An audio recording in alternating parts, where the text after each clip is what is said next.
So in that moment, what I would advise you to do is the understanding that, first of all, in that moment, start to become aware. One of the things I talk about all the time is how awareness is the first point of change.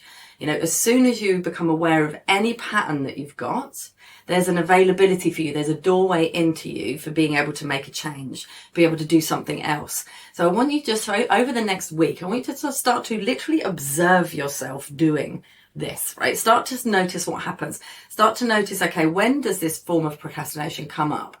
Like, as soon as you start noticing that you're doing it, being aware of that, okay, now I go into that thought pattern. Now I'm getting hold of that thought, and I'm starting to feel like either doubting myself or nervous, or there's something that's happening within me that feels a bit uncomfortable. And then I'm starting to feel fear, because normally that it kind of links onto each other. So self-doubt moves into like worrying, which moves into fear. So just starting to watch that process, and then being aware of, language is king, because the words that you're telling yourself are spells. So whatever you're saying to yourself, it's having an effect on your system, effect on your energetic body. Okay.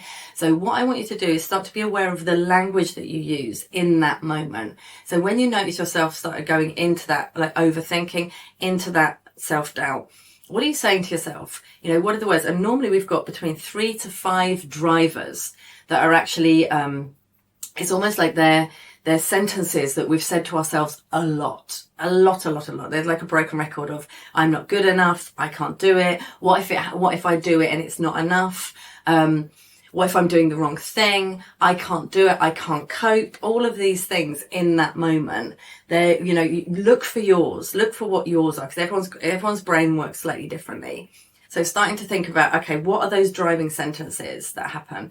And then once you've got those, once you've found those driving sentences, I want you to literally arm yourself with a different way of thinking, a different way of speaking, different sentences that you can have for